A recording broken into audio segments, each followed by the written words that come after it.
அனைவருக்கும் வணக்கம். இந்த வீடியோவில் டிஎன்பிஎஸ்சி மேக்ஸ், அதாவது TNPSC group 1, group 2, group 4 and மற்ற டிஎன்பிஎஸ்சி எக்ஸாமில் கேட்குற மேத்ஸ் சிலபஸை பற்றி தான் நம்ம இப்போ இந்த வீடியோவில் டிஸ்கஸ் பண்ண போகிறோம். அதை டிஎன்பிஎஸ்சி மேத்ஸை கொஞ்சம் டஃப்பாக ஃபீல் பண்ணுறவங்க, அப்புறம் இப்போ தான் புதுசாக டிஎன்பிஎஸ்சி எக்ஸாம் ப்ரிப்பரேஷன் ஸ்டார்ட் பண்ணுற பிகினர்ஸ்க்கு இந்த வீடியோ ரொம்ப யூஸ்ஃபுல்லாக இருக்கும். இந்த வீடியோவை கடைசி வரைக்கும் ஸ்கிப் பண்ணாமல் பாருங்கள். பொதுவாக எல்லாருக்கும் மேத்ஸ் போர்ஷன் அப்படின்னா கொஞ்சம் டஃப்பாக தான் ஃபீலாக இருக்கும். ஆனால் கரெக்டான ஸ்ட்ராட்டஜி ஃபாலோ பண்ணால் இதுதான் ஈஸியஸ்ட் ஸ்கோரிங் செக்ஷனாக இருக்கும் கண்டிப்பாங்க. ஸோ ஓவரால் மேக்ஸில் கேட்குற ஒரு 25 கொஷினில் இருந்து 18லேருந்து 20 கொஷின்ஸ் வரைக்கும் நம்ம கரெக்டாக வந்தாலே கட் ஆஃப்க்கு இது ஒரு பெரிய அட்வான்டேஜாக இருக்குங்க கண்டிப்பாங்க. ஏன்னா அதுக்கு என்ன ஸ்ட்ராட்டஜி நம்ம யூஸ் பண்ணி அந்த 18லேருந்து 20 கொஷின்ஸ் நம்ம அச்சீவ் பண்ணுறது அப்படிங்கிறது நம்ம இப்போ கொஞ்சம் பார்க்கலாம். ஸோ ஸ்ட்ராட்டஜி அப்படின்னா ஒன்றும் பெருசாக ஒன்றும் இல்லைங்க. ஸோ அதை நம்ம டெய்லியும் ப்ராக்டிஸ் பண்ணுறது தாங்க. அதாவது என்னன்னு பார்த்தீங்கன்னா, இம்பார்ட்டன்ட் ஸ்ட்ராட்டஜி அப்படின்னு என்னன்னு பார்த்தீங்கன்னா,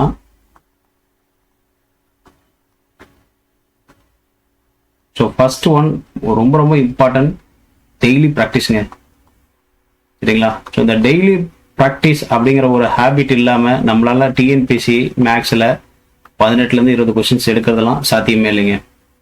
ஸோ செகண்ட் ஒன் ஸ்பீடாக மேக்ஸை ஒர்க் அவுட் பண்ணுறது, சரிங்களா?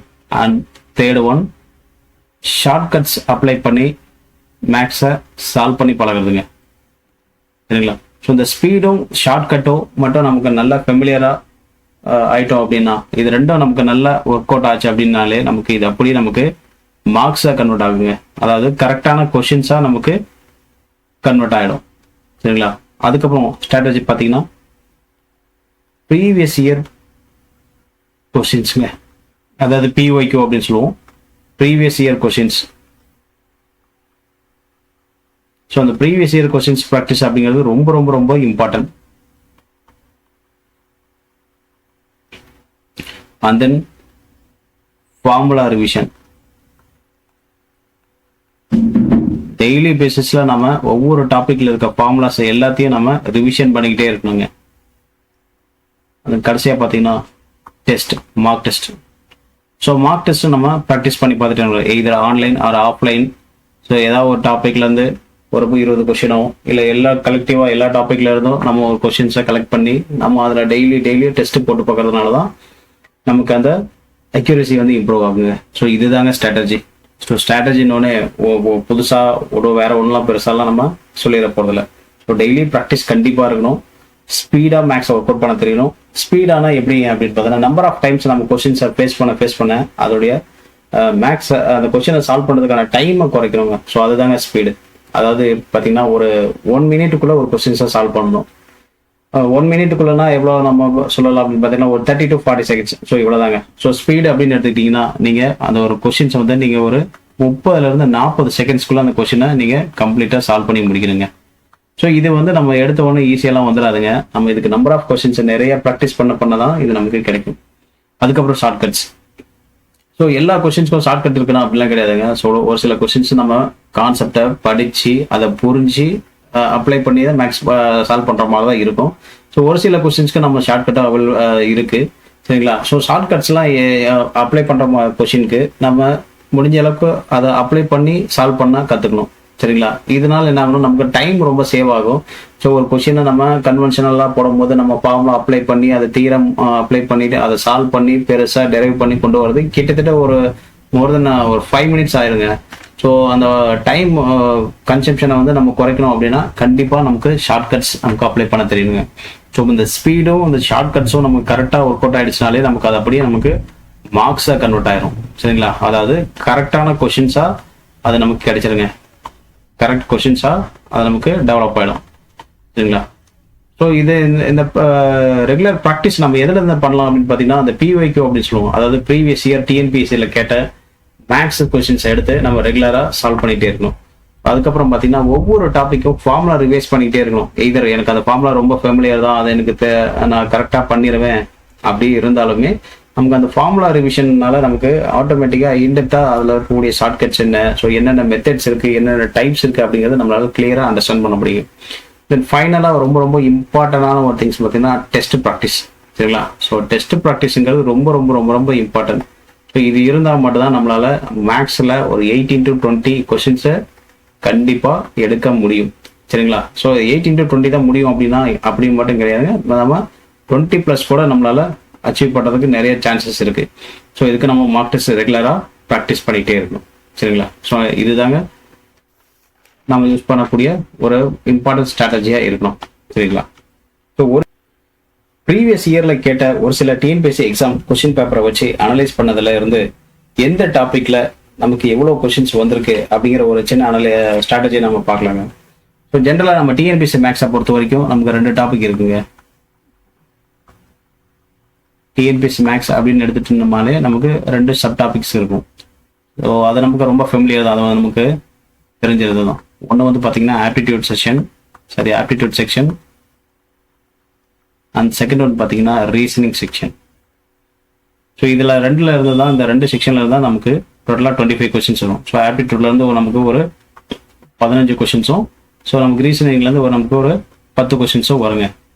ஸோ அந்த ப்ரீவியஸ் இயர் கொஸ்டின்ஸை வச்சு அனலைஸ் பண்ணுறது வந்து, அதாவது ஒரு சில கொஸ்டின்ஸ் பேப்பரை மட்டும் அதை வச்சு நம்ம அனலைஸ் பண்ணியிருக்கோம். ஸோ அதில் வந்து ஆப்டிடியூட் செக்ஷனில் இருந்து ஸோ எத்தனை கொஸ்டின்ஸ் எந்தெந்த டாப்பிக்ல இருந்து கேட்குறாங்க அப்படிங்கிறத நம்ம இப்போ பார்க்கலாங்க.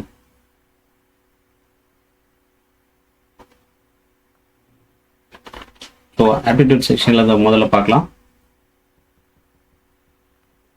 ஸோ முதல்ல சிம்பிளிஃபிகேஷன் டாபிக்ங்க. சிம்பிளிஃபிகேஷன்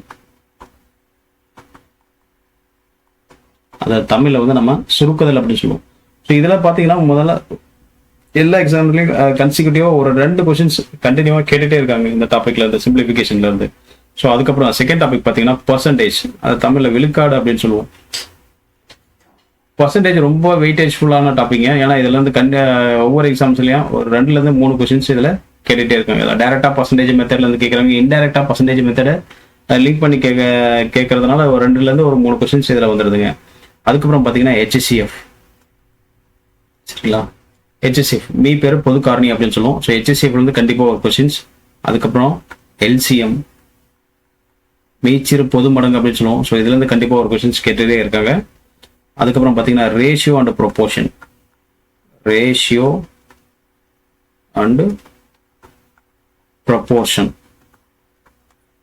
அது விகிதம் அண்ட் விகிதாச்சாரம் அப்படின்னு சொல்லுவோம். ஸோ இதுல இருந்து பார்த்தீங்கன்னா 1ல இருந்து ஒரு 2 கொஸ்டின்ஸ் கண்டினியூவாக கேட்டுட்டே இருக்காங்க. அதுக்கப்புறம் நமக்கு ஃபெமிலியரான simple interest and compound interest, simple interest and compound interest. So simple and compound இன்ட்ரெஸ்ட்ல இருந்து 2 கொஸ்டின்ஸ். ஸோ ஈச்ல இருந்து ஒவ்வொரு கொஸ்டின்ஸ் கேட்டுகிட்டே இருப்பாங்க கண்டிப்பா. ஸோ இதில் ஒரு 2 கொஸ்டின்ஸ். ஸோ அதுக்கப்புறம் பார்த்தீங்கன்னா area and volume.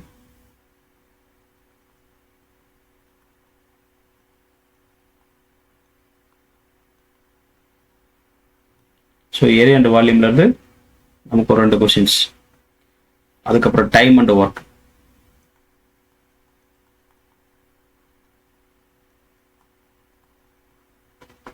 Time and ஒர்க்ல இருந்து ஒரு 2 கொஸ்டின்ஸ். ஸோ இந்த ஆப்டிடியூட் செஷன்ல இருந்து நம்ம டோட்டலா ஒர்க் அவுட் பண்ணி பார்த்தோம் அப்படின்னா டோட்டலா நமக்கு ஒரு 15 கொஸ்டின்ஸ் இதுல இருந்து கேட்டுட்டே இருப்பாங்க. ஸோ எல்லா எக்ஸாம்ஸ்லையும் இப்போ அப்கமிங் எக்ஸாம்ஸ்ல இதுதான் பேட்டர்னா அப்படின்னா நம்ம கன்ஃபார்மாக சொல்ல முடியாதுங்க. ஸோ டாப்பிக்கை பொறுத்து, அந்த டாபிக் வெயிட்டேஜை பொறுத்து 1 or 2 கொஸ்டின்ஸ் வந்து மாறலாம். மற்றபடி ஸோ இந்த பேட்டர்ன் வந்து மாறதுக்கு வாய்ப்பு இல்லைங்க. ஸோ இதே போல இது ஆப்டிடியூட் ரீசன்ல இருந்து கேட்கக்கூடிய 15 கொஸ்டின்ஸோட அனலைசிஸ்ங்க. ஸோ அடுத்து பார்த்தீங்கன்னா ரீசனிங். ஸோ ரீசனிங்ல இருந்து நம்ம எப்படி கேட்குறாங்கன்னு பார்க்கலாம். ஸோ ரீசனிங்ல என்னென்ன டாபிக் இருக்கு சரிங்களா? ஸோ அதில் டிஸ்ட்ரிபியூஷன் எப்படி இருக்கு வச்சிருக்காங்க இது வரைக்கும் அப்படிங்கிறத பார்க்கலாம். ஸோ ஃபர்ஸ்ட் டாபிக் ரீசனிங்ல எடுத்துக்கிட்டீங்க அப்படின்னா லாஜிக்கல் ரீசனிங்.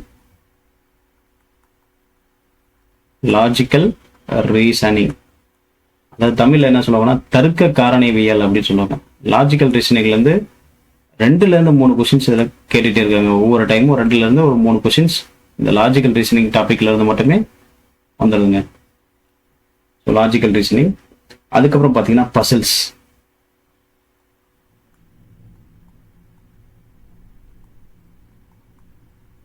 ஸோ பசில்ஸில் பார்த்தீங்கன்னா கண்டிப்பாக ஒரு கொஷின்ஸ் கேட்டுகிட்டே இருக்காங்க. அதுக்கப்புறம் டைஸ். ஸோ டைஸ்லேருந்து ஒரு கொஷின்ஸ் கண்டிப்பாக வருங்க. அதுக்கப்புறம் டைஸ்க்கு அப்புறம் பார்த்தீங்கன்னா visual reasoning.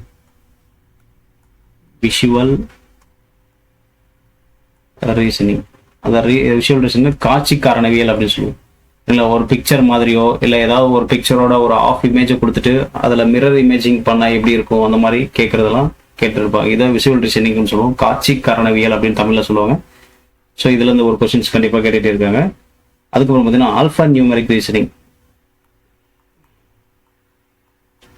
Alphanumeric reasoning. So alphanumeric ரீசனிங்லேருந்து ஒரு 1லேருந்து 2 கொஸ்டின்ஸ் கண்டிப்பாக கேட்டுகிட்டே இருக்காங்க. அதுக்கப்புறம் ஃபைனலாக பார்த்தீங்கன்னா நம்பர் சீரியஸ். ஸோ ரீசனிங் டாப்பிக்கில் நம்பர் சீரியஸ் டாபிக் ரொம்ப ரொம்ப முக்கியங்க. ஏன்னா நம்பர் சீரியஸ்லேருந்து மினிமம் 2 கொஸ்டின்ஸ் எல்லா கொஸ்டின்ஸ்லையுமே இருக்குது சரிங்களா. சார் 2 கொஸ்டின்ஸ் நம்பர் சீரியஸ்லேருந்து வச்சுருக்காங்க. ஸோ டோட்டலாக இந்த அனலைசிஸ் நம்ம பார்க்கும்போது நமக்கு ரீசனிங்லேருந்து ஒரு 10 கொஸ்டின்ஸ்க்கு வந்துடுதுங்க. ஸோ அதாவது டோட்டல் ரீசனிங்லேருந்து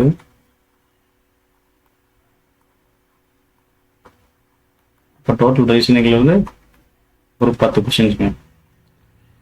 அப்போ நமக்கு இதுலேருந்து நம்ம ஒரு கன்க்ளூட் என்ன பண்ணலாம் அப்படின்னா, நமக்கு மேக்ஸ்லேருந்து மேக்ஸ் பார்த்தீங்கன்னா மேக்ஸோட டிஸ்ட்ரிபியூஷன் எப்படி இருக்குன்னு பார்த்தீங்கன்னா, so aptitude plus reasoning. So இப்படி தாங்க இருக்குது. ஸோ இதில் ஒரு கொஷின் டிஸ்ட்ரிபியூஷன் வெயிட்டேஜ் பார்த்தீங்கன்னா ஆப்டிடியூடில் ஒரு 15 கொஷின் ப்ளஸ் ரீசனிங்கில் ஒரு 10 கொஷின். ஸோ டோட்டலாக நமக்கு 25 கொஷின்ஸுங்க. ஸோ 25 கொஷின்ஸ் நமக்கு மேக்ஸில் கேட்குறாங்க. ஸோ இதுதாங்க ப்ரீவியஸ் இயர் அனலைசிஸ்.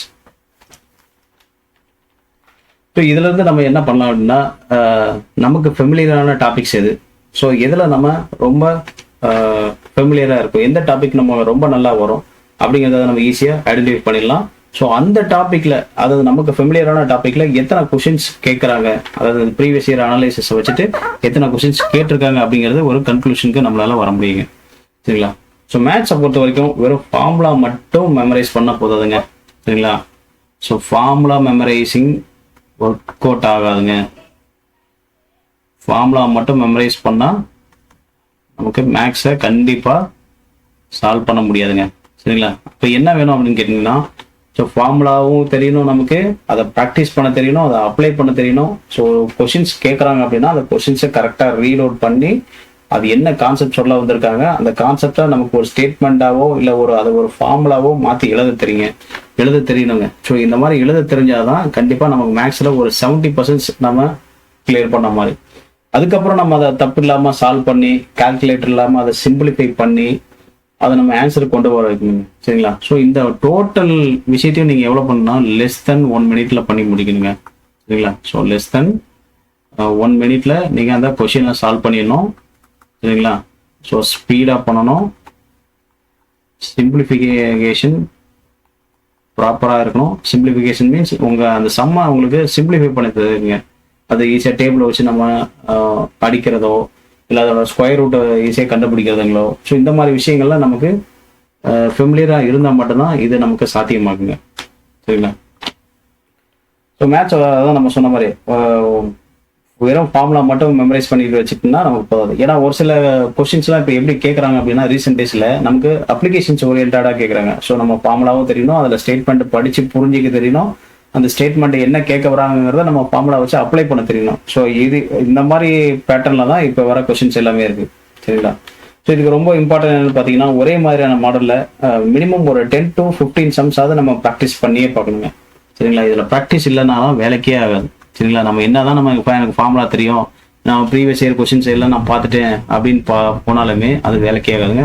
ஸோ கண்டிப்பாக ஒரு மினிமம் ஒரு 10 to 15 கொஸ்டின்ஸ், அதாவது 15 to 20 கொஸ்டின்ஸ்ங்கிறது வந்து ஆவரேஜாக நம்ம அதை ப்ராக்டிஸ் பண்ணலாங்க. ஸோ இதில் வந்து கொஸ்டின்ஸை நம்ம PYQல வந்து சால்வ் பண்ணி பார்த்தே ஆகணுங்க சரிங்களா? ஸோ இப்படி நம்ம சால்வ் பண்ணோம்னு மட்டும்தான் நம்மளால அங்கே மேக்ஸை நம்ம சக்ஸஸ்ஃபுல்லாக போட முடியும். சரிங்களா? இன்னொரு இம்பார்ட்டன்டான திங் என்னன்னா, நம்ம எப்பவுமே நம்ம சிம்பிளிஃபிகேஷனுக்கு கால்குலேட்டர் யூஸ் பண்ணி பழகிருப்போம். சரிங்களா? நமக்கு எக்ஸாம்ஸில் கால்குலேட்டர் அலௌட் இல்லை. ஸோ அதனால நம்ம கால்குலேட்டர் இல்லாமல் எவ்வளோ ஃபாஸ்ட்டாக அந்த சம்ஸை, அதாவது அந்த நம்பர்ஸை சிம்பிளிஃபை பண்ணணுமோ அதை நம்ம பண்ண தெரியணும். ஸோ அப்போ டேபிள்ஸ் என்னன்னா, நீங்கள் அப்போ ஒரு 40 டேபிள்ஸ் வரைக்கும் நீங்கள் மெமரைஸ் பண்ணிக்கிறது ரொம்ப ரொம்ப பெட்ரு. சரிங்களா? ஸோ அப்படி இருந்தால் நம்ம டக்குன்னு ஏதாவது ஸ்கொயர் ரூட் கேட்டாலோ இல்லை வேற ஏதாவது சிம்பிளிஃபை பண்ணுறது இருந்தாலோ நம்ம ஈஸியாக நம்ம அதை பண்ண முடியும். சரிங்களா? ஸோ இந்த மாதிரி நீங்கள் செஞ்சீங்கன்னா கண்டிப்பாக மேக்ஸில் நீங்களும் ஒரு 18 சரிங்களா? ஸோ 18 20 கொஷின்ஸை கண்டிப்பாக அடிக்க முடியுங்க. இதில் ஒரு எந்த சேஞ்சஸுமே இல்லைங்க. 20 கொஷின்ஸை கிராக் பண்ண முடியும், கண்டிப்பாக கிராக் பண்ண முடியும். ஸோ இந்த 8 into 20 நீங்கள் உங்களுக்கு மேக்ஸில் வந்துருச்சு அப்படின்னா, ஸோ மேக்ஸ்லேருந்து ஒரு 8 into 20 நீங்கள் எடுத்துட்டீங்க அப்படின்னா நீங்கள் கண்டிப்பாக கட் ஆஃபில் ஒரு நல்ல பொசிஷனுக்கு வந்துடலாம். ஸோ கட் ஆஃப்க்கு ஒரு பெரிய அட்வான்டேஜ் உங்களுக்கு கிடைச்சிருங்க. சரிங்களா? ஸோ இதில் ஒரு எந்த சேஞ்சஸுமே இல்லை. ஸோ இதை நீங்கள் ரெகுலராக ப்ராக்டிஸ் பண்ணி இந்த ஸ்ட்ராட்டஜியை ஃபாலோ பண்ணிங்கன்னா மட்டும்தான் உங்களால் அந்த 18 to 20 கொஷின்ஸ் அப்படிங்கிறது ஈஸியாக அடிக்க முடியும். சரிங்களா? ஸோ இந்த வீடியோ உங்களுக்கு ரொம்ப யூஸ்ஃபுல்லாக இருந்திருக்கும் அப்படின்னு நினைக்கிறேன். ஸோ இந்த வீடியோ உங்களுக்கு ரொம்ப யூஸ்ஃபுல்லாக இருந்ததுன்னா உங்கள் ஃப்ரெண்ட்ஸுக்கும் இதை நீங்கள் ஷேர் பண்ணுங்கள். இந்த மாதிரி டிஎன்பிஎஸ்சி எக்ஸாம்ஸ் ரிலேட்டடாக கண்டென்ட் தொடர்ந்து தேவைப்பட்டால் நம்ம சேனலை வாட்ச் பண்ணுங்கள். நன்றி, வணக்கம்.